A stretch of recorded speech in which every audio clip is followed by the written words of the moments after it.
తెలంగాణ వాదం అయిపోయింది. తెలంగాణ వాదం అయిపోయింది. పేరు కూడా మారిపోయింది. టీఆర్ఎస్ అయిపోయింది. ఇంకేముందని బతికింది ఆ పార్టీ. దాన్ని నాకు తెలిసి ఒక సిద్ధాంతంలో ఉండాలి, ఒక సెంటిమెంట్ అన్నా ఉండాలి, ఒక కార్యకర్తలు బలమంతా ఉండాలి, లేకుంటే నాయకుడి పైన విశ్వాసం అన్నా ఉండాలి. ఏమైనా ఉన్నాయా? కేసీఆర్ ఎవరైనా నమ్ముతారా? పూర్వం కేసీఆర్ ఎక్కడైనా మాట్లాడుతుంటే ఇంట్లో ఆడవాళ్ళు, మగవాళ్ళు, పిల్లలు చాలా జాగ్రత్తగా ఏం మాట్లాడినా చప్పట్లు కొట్టేవాళ్ళు, టీవీలు చూసేవాళ్ళు. ఇప్పుడు ఈ కేసీఆర్ ఏంటి దొంగ మాటలు లేకుని ఆడాలి అంటున్నారు. అటువంటి టీఆర్ఎస్కి బతికిద్దా? నేను అంటున్నా, మన పార్టీ ఇది అసలు సిపిఐగా మనం పెట్టుకుని వాళ్ళని ఆహ్వానించాం. ఇక్కడ మన పార్టీ చరిత్ర 100 ఏళ్ళు, అధికారం లేకపోయినా 100 ఏళ్ళు బతికుంది మన చరిత్ర. మన పార్టీ పదవుల వరకేం గొప్ప కాదు, సరే వాళ్ళకేం తప్పదు. వాళ్ళేమో అధికార పార్టీగా అధికార ఆ రంగంలో ఉండేవాళ్ళు కాబట్టి సందర్భాలను బట్టి ఏది మంచిదని పోతారు. కానీ మనం పోము. మన సిపిఐగా మన సిద్ధాంతం పేదవాడు, సిపిఐగా మన సిద్ధాంతం కార్మికుడు, సిపిఐగా మన సిద్ధాంతం ఈ దేశం కోసం ప్రాణాలు త్యాగాలు చేసినటువంటి వేరే చరిత్ర కలిగినటువంటి పార్టీ మన పార్టీ. వేల లక్షల మంది కార్యకర్తలు కలిగిన పార్టీ మన పార్టీ. అందుకే 100 ఏళ్ళైన బతికున్న పార్టీ ఒక్క సిపిఐ మాత్రమే. రేపు బీఆర్ఎస్ నేను అడుగుతున్నా, ఇంకొకసారి ఓడిపోమను.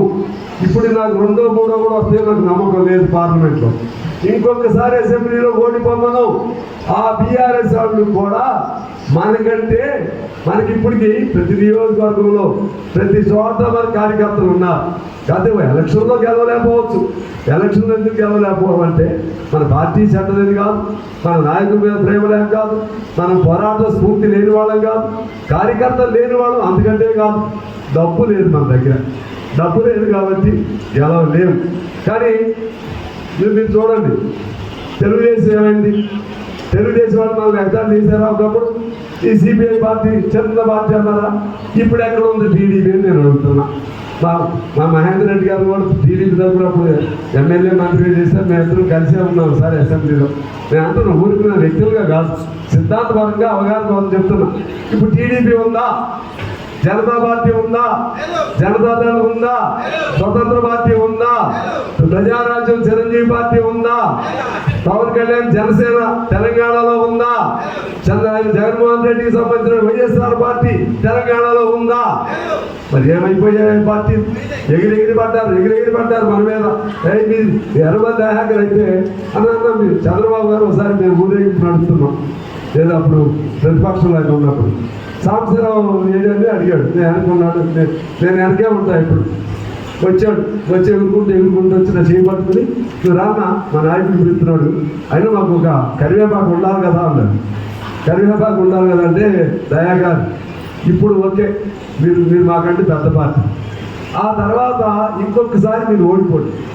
అప్పుడు నువ్వు టీడీపీలో ఉండి చివరి వరకు నాలాగా మా వాళ్ళలాగా కమ్యూనిస్ట్ పార్టీలో మేము ఉన్నట్టుగా నువ్వు టీడీపీలో ఉండి మమ్మల్ని నీకు అనుకుంటూ నీకు దండేస్తానని చెప్పారు. ఇవాళ ఏమైపోయాడు? అందుకని మనకి వాళ్ళకి అంత తేడా ఉంటుంది. మన కర్తవ్యం, మనం ఎన్నికల్లో పోటీ చేయలేకపోవచ్చు, కానీ దేశాన్ని కాపాడవలసినటువంటి గురుతర బాధ్యత మన పైన ఉంది. రాష్ట్రాన్ని కాపాడవలసిన గురుతర బాధ్యత మన పైన ఉంది. ఎందుకు ఉందంటున్నానంటే, మీరు తీసుకో,